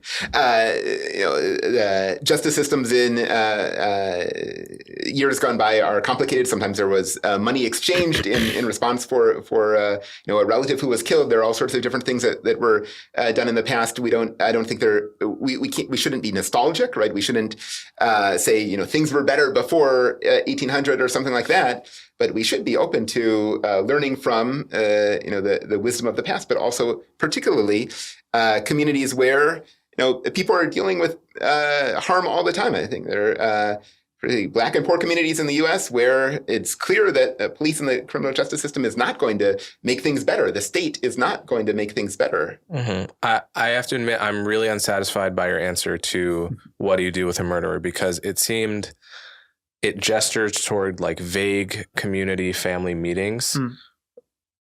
What happens if the person murders again? What do you do with someone that rapes a child? Do you have a family meeting with them? I mean, that sounds insane to me. And I want to be charitable to your answer here. Right. And I think these are, human beings are complicated creatures. If they're causing harm, we all have been harmed, and we all harm others. And we need to appreciate the complexity of each of us, including those who are causing grotesque harms. We also need to be able to keep our community safe, right? And sometimes that means removing people from communities. Sometimes it means. But how do you do that? Right, prison. Where do you put them? I'm not a policy person, but I can see what it means to keep someone in a cage, and I can see that isn't helping something. That isn't the proper solution on a moral level. It's also not the proper solution in terms of the person coming out of being held in a cage, and now they're supposed to be a good person. It's just it doesn't seem like the transformation that the prison promises is actually happening. And if you take someone away from their loving relationships, that I agree with. I mean, I agree. Our prison, the American prison system, and there are others that are probably as bad, does a piss poor job of rehabilitating people and isn't even oriented towards that purpose. Basically, people go to prison. They try to survive. They learn, they get buff so that people don't fuck with them. Mm-hmm. They learn to fight and survive, and they try their very best to do that. And then they come out often more hardened psychologically than they did when they go in. And that's even in the best of cases, right? Even in the case where this person went in with a totally noble urge to recognize how they harm people, whatever, they often end up like, I just had to survive in prison, right? And you leave with that survival mindset, I think, which is very much a shame. Which I think is really about love, right? If you're not being loved, if you're away from the people who love you, if there's a wall between you and those who care for you, it's really hard to see how you can come out a loving person to those around you. Yes, yeah, people do, and I just don't understand how you seem to be operating in a picture of the world where there are no people that just want to do bad things for no reason, right? Like everyone's pathologies, everyone's, the violent tendencies of a particular person have to be a product of like circumstances that can be changed or not being loved enough. And we will have some effective way to reform people through conversation, which seems to me like wildly different from the real world, where in my view, like some significant fraction of prisoners fit that description, where like the right therapy mixed with the right lifestyle changes and community coming around really, and this person was never a problem for the community again. I have no trouble believing that applies to some fraction of people in prison. I couldn't put a number on it. But there's no doubt also a significant fraction of people that actually enjoy harming other people and have inherently violent tendencies, or if not violent, then predatory, right? Like, how do you explain the like people that have had every advantage in life, loving parents, and yet go out and commit all kinds of crimes? It need not even be violent crimes. It could be like fraud, right? Like white collar crime. How do you explain white collar criminals born with a silver spoon in their mouths and loving parents? I don't think that human nature is inherently good, and that we're all just waiting for reasons to be good. I think that's half the story. That's most people half the time. But the other half of the story is that we have instincts to exploit. Almost everyone is capable of hurting others, and some people, I think, actually enjoy it. And I don't know if you watch any serial killer documentaries, but half the time they do find a story about how the father was abusive, but half the time they don't.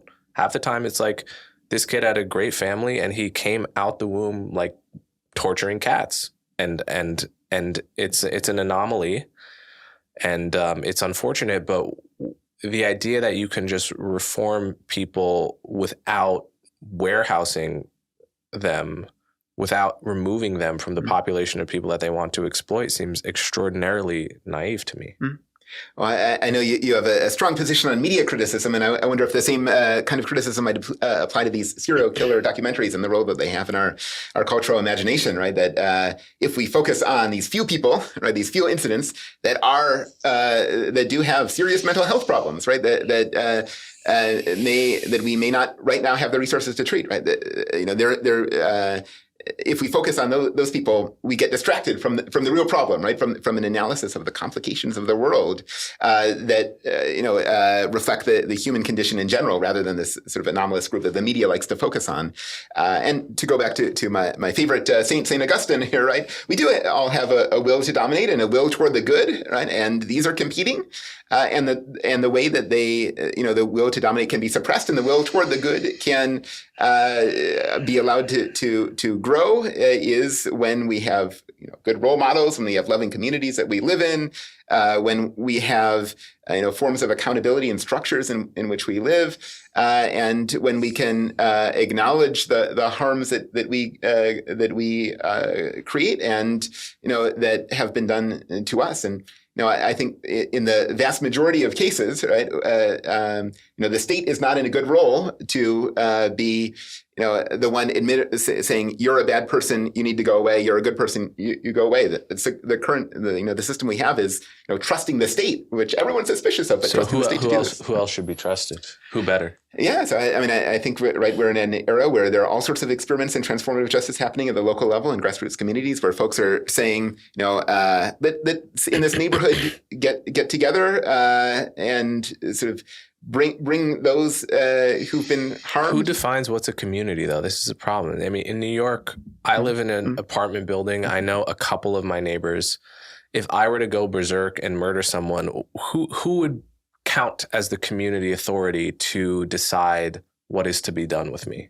Right. Again, so these examples of sort of going berserk out of the blue seem like they're in the sort of serial murder documentary genre of 40% of people in prison are there for violent crimes. Those are obviously, most of those are not murders, but we're talking about violence.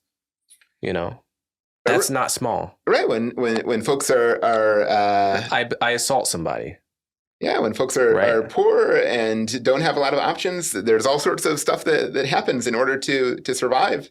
And, much of that is not ideal, right? But it's also not stuff that, is going to be fixed with a state solution. And, it may not be perfect, right? I agree that there are questions around what counts as a community. There are questions around, how do we create structures of accountability at the local level? But if we're going to choose between trusting the state and trusting a local something at the local grassroots level, my faith is in the local community, the grassroots level. I mean, it seems like a classic tyranny of structurelessness situation where you get rid of the bad guy, the state, which I agree is perpetuates all kinds of injustices, and then the person who takes command ends up being the most aggressive person in the room that everyone else is afraid of, and then the decisions are made by the local tyrant as opposed to the judge, and the criminal justice system. And the thing about democracy is that at the very least I have some say in terms of who I vote for if I'm upset with the regime and the status quo, but I have no say if it's just the most charismatic, tough person in my community that ends up calling the shots. I can't vote him or her necessarily out of office. I have no social contract with this person. My level of power may just be proportional to sort of my sway in the community. I may be a nobody, but I am one person, one vote with respect to the state. And there's something to be said for that, minimal as it is, level of accountability relative to basically anarchy. No, I agree. It can be a problem that the tyranny of structurelessness at a local level can be a real problem. We need to develop structures of accountability at the local level. And it's not clear what they're going to be, but we can experiment, right? If we see something's going wrong, we see the state is doing a bad job of this, we see the prison is doing a bad job, it means that we need to try out new things, and we need to try them out at the local level and not at the national level. If crime goes up by a factor of like X%, would you consider that a failed experiment? Is there some value of X such that, like, if crime went up by that much under such an experiment, you'd consider it failed? Yeah, so I think aggregating data at the sort of national level or even city level often obscures what's actually happening, right? Why? Because there are all sorts of different things that count as crime. Okay, so let's forget about every crime except homicide, because every homicide leaves a body, and it's the most reliable, maybe the only truly reliable crime metric, because people don't often get rid of body. Like, we usually know how many homicides there are because it leaves evidence. If homicide were to go up, is there some value of X where if it goes up by that percent, you would consider like any given local experiment to be failed? You don't have to come up with a number. I'm just saying, would that be an evidence of failure if it spiked by some unacceptable amount? Yeah. So here I think I agree with the Telluride philosophy that things fail and we try again and we try better, and they might fail again, but we try again and we try better because we know what doesn't work. You're saying yes, like that would be a possible dimension of failure. Yeah, I mean, if people are getting harmed, and more people are getting harmed, something's going wrong. We have to try something new.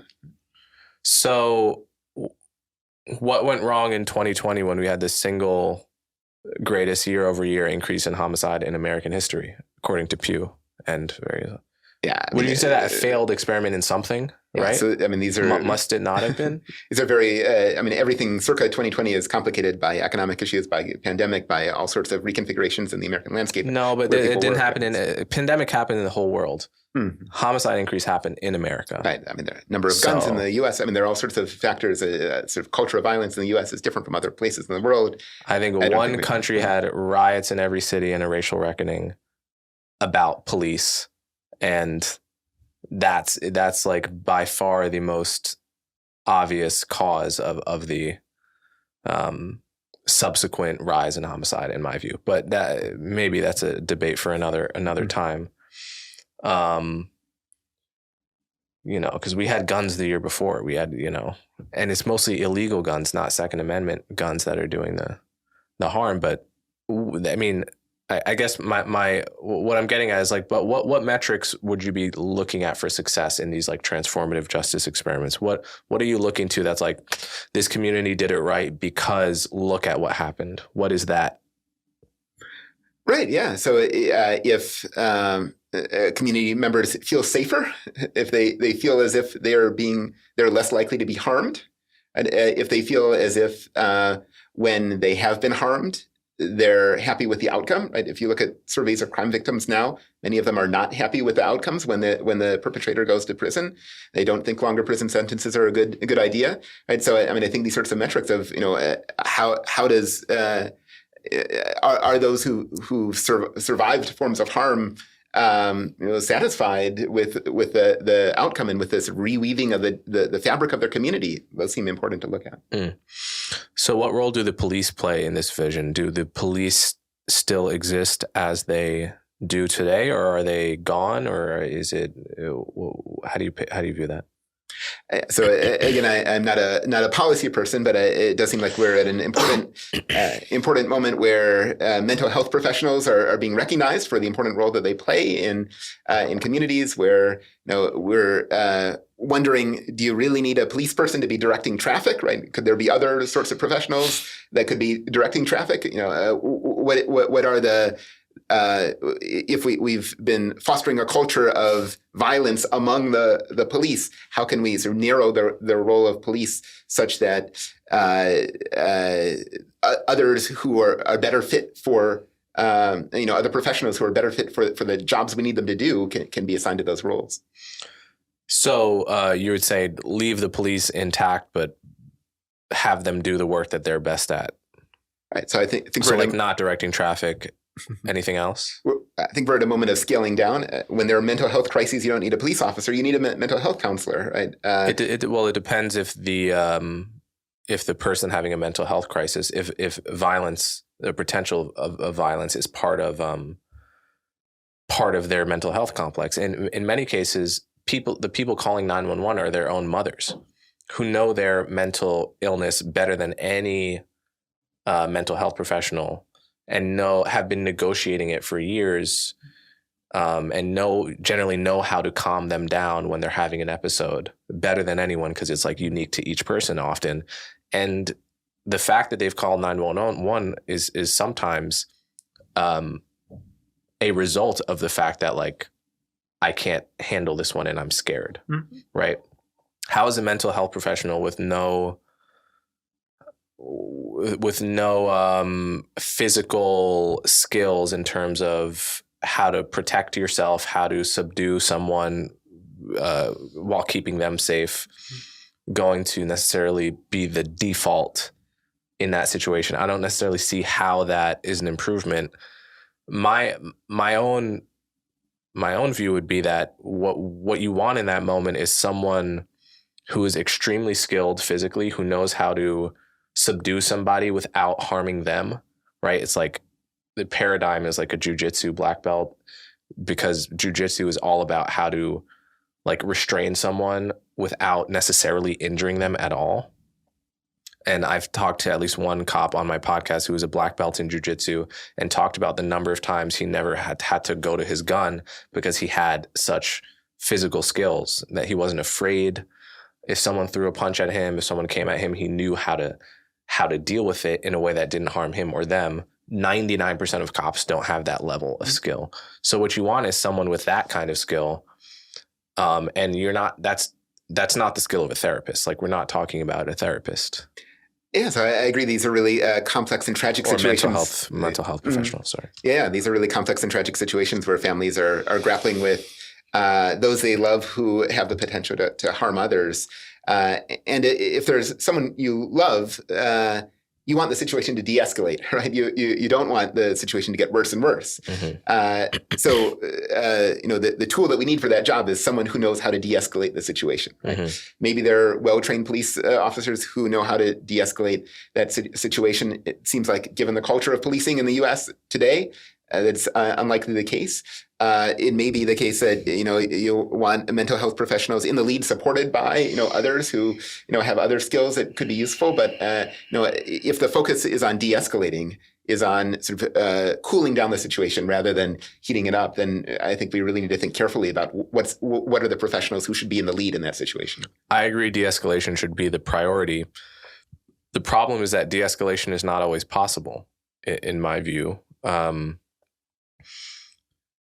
I think, I'll use an example given to me by former head of Baltimore PD, Anthony Barksdale. He said he got a mental health call, and it was from the mother, and he was having an episode, probably schizophrenia, and he was able to calm the guy down.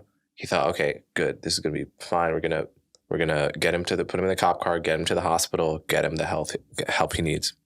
And all was going well until suddenly, in the boy's mind, he became a dragon, and now he's fighting the dragon. Right? How do you de-escalate in that situation? What you're dealing with is a mental illness that there is no pat formula. There's not even a sophisticated formula one can learn in school to necessarily switch somebody off in that scenario, right? Like, at the end of the day, you have to be able to protect the people around that person, because the person is having a break from reality, right? I'm very skeptical of the notion that there is this skill. There is such a thing as being good at de-escalating, but it only goes so far, right? Like, there's no such thing as like the Jedi mind thing where it's like you're so good at de-escalating that you can just reliably 99% go into a situation and get two people to stop fighting. Have you ever tried to stop two people fighting? If they want to fight, it's pretty difficult, even if you know them, right? Like, and if you don't know them, if you're like a mental health professional, I studied how to stop fights for 4 years. It's like, okay, I'm sure you're better at it than average. I'm sure you're quite good at it. But the problem is, the skill naturally maxes out at a certain level, and then you have to be able to. I often think of like the mental health thing as, we send the first mental health, person to a mental health call, and there are some success stories until there's the time that the mental health person gets beaten to a pulp, and then we say, okay, well, we're going to give you guys pepper sprays, and then slowly, step by step, we end up reinventing the cops. At least that's one plausible outcome, I think. Yeah, I think that's a real worry, and one that we have to be careful about, right? That we come up with alternatives to cultures of violence in the police, and then they start to look like the cultures of violence in police. That's a real worry. But we also need to tolerate experimentation. We need to be okay being frustrated with some things that aren't working perfectly. When we see we have a system that's not working well, it's going to take some time to figure out what works better, and there will be some mistakes along the way, and we need to collectively tolerate that. On the question of your sort of schizophrenic in the police car example, I agree these can be very challenging situations, and I have no expertise in psychiatry. I know there are mental hospitals where there are a lot of schizophrenics, and they have ways of they're used to dealing with these sorts of extreme situations without calling the police into the psychiatric. They have chemicals that sedate you. Right. So there are a range of. So is that the suggestion to have? That's. No, I think that the thought is that there are a world of professionals who every day deal with folks in mental health crises who deal with schizophrenics, and that's a skill set that we ought to take advantage of, and that we ought to bring into sites of crisis, particularly among poor and Black folks who are often not on the not getting the mental health services that they need. Okay, Vincent. I think that brings me to the end of my questioning, end of my grilling. You've been a great sport, and can you please tell my audience where to follow your work? If you have one, Twitter handle, website, and book, so that they can find you. Yeah, I'm very low tech. I'm not on Twitter, but the book Black Dignity is available from Yale University Press. All right, Vincent Lloyd, thanks so much. Thank you. All right. That's it for this episode of Conversations with Coleman, guys. As always, thanks for watching, and feel free to tell me what you think by reviewing the podcast, commenting on social media, or sending me an email.